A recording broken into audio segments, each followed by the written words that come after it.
So once again, welcome you guys in our UK Triple SSC लेखा लिपिक assistant accountant online lecture series.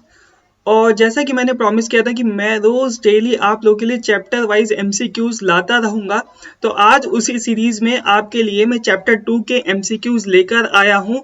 तो चलिए शुरू करते हैं। देखिए, chapter 2 theory base of accounting multiple choice questions. Question number 1, पहला क्वेश्चन क्या है भाई? Generally the duration of an accounting period is of. किसी भी अकाउंटिंग पीरियड की वित्तीय वर्ष की ड्यूरेशन कितनी होती है? 6 महीने, 3 महीने, 12 महीने या डी 1 मंथ। तो भी आपको पता है अकाउंटिंग ईयर कब शुरू होता है? 1 अप्रैल। कब खत्म होता है? 31 मार्च। तो इसकी ड्यूरेशन कितनी होती है हमारी? 12 महीने, 12 मंथ्स। इसकी ड्यूरेशन कितनी होती है? 12 मंथ्स। देन उसके बाद the sum of liabilities and capital is. तो ये मैंने पिछले लेक्चर में भी आपको बताया था, एक अकाउंटिंग इक्वेशन असेट्स बराबर किसके होता है? Liabilities plus capital. Liabilities plus capital, liability plus capital के बराबर होता है। तो बेसिकली इसका आंसर क्या हो जाएगा? आंसर बता दिया, लेकिन ऑप्शन देखते हैं पहले। A expense, B income, C drawings, D assets. इसका आंसर क्या हो जाएगा हमारा? D assets. ठीक है। In India the accounting standard board was setup in the year. देखिए, अकाउंटिंग स्टैंडर्ड बोर्ड कब सेटअप हुआ था? तो ये सेटअप हुआ था हमारा 21 अप्रैल 1977 में, 1977 में। तो इसका आंसर क्या हो जाएगा? बी 1977। ठीक है। Second, fourth, the basic accounting postulates are denoted by. मैंने बताया था अकाउंटिंग पोस्टुलेट्स बोले, अकाउंटिंग कॉन्सेप्ट्स बोले, दोनों सेम चीज होती है। तो बेसिकली इसने बोला basic accounting postulates are denoted by. तो इसका सही आंसर क्या हो जाएगा? कॉन्सेप्ट्स। ऑप्शन क्या क्या है? Concepts, book keeping, accounting standard, none of these. इसका सही आंसर क्या हो जाएगा हमारा? Accounting concepts. Then the amount drawn by the businessman for his personal use।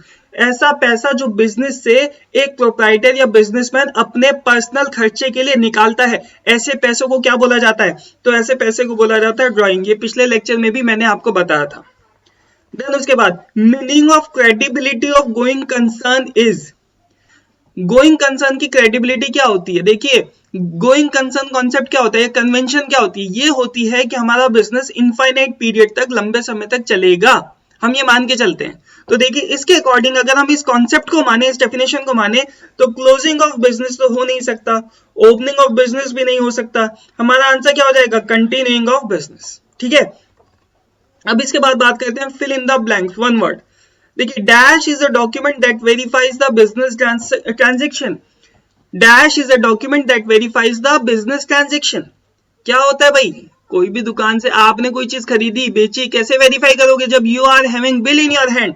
तो बेसिकली बिल को क्या बोलते हैं? वाउचर। तो voucher is a document. Then उसके बाद the existence of business is different from it's.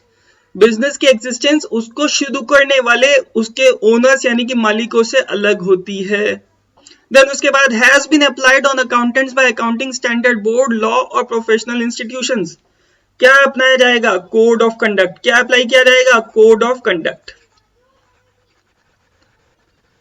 Code of conduct. Accountants को कैसे कंट्रोल किया जाता है, कैसे उनको बताया जाता है, उनपे कैसे लगाम लगाई जाती है? उनपे ऐसे लगाम लगाई जाती है, लगाम लगाना इन द सेंस कि उनको इस तरीके से, उनके ऑपरेशंस को इस तरीके से कंट्रोल किया जाता है कि भाई हमने उनके लिए पहले से उनको बता दिया, अकाउंटिंग स्टैंडर्ड्स बना दिए, प्रिंसिपल्स बना दिए कि सर आपने अकाउंटिंग प्रिंसिपल्स ये बेसिकली हमारे जो रूल्स एंड रेगुलेशन है फॉलो करने, इसके हिसाब से आपने accounting statement, financial statement maintain करनी है किसी भी कंपनी के लिए।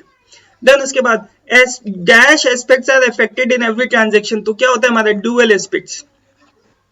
देन उसके बाद Indian accounting standard board formed in the year. अभी ऊपर बताया कौन से ईयर में? 1977।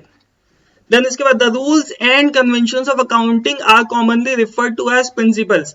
रूल्स कन्वेंशंस को ही प्रिंसिपल्स भी बोला जाता है। ये किसने बोला था? ये बोला था हमारा आर एन एंथनी ने, आर एन एंथनी ने।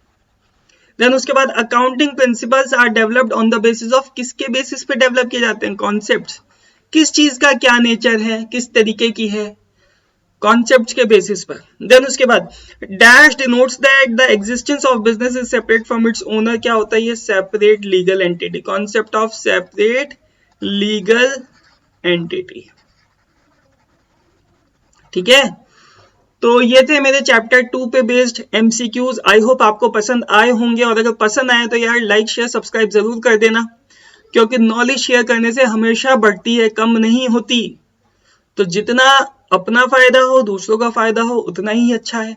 तो please once again I request you all to like, share, subscribe my channel.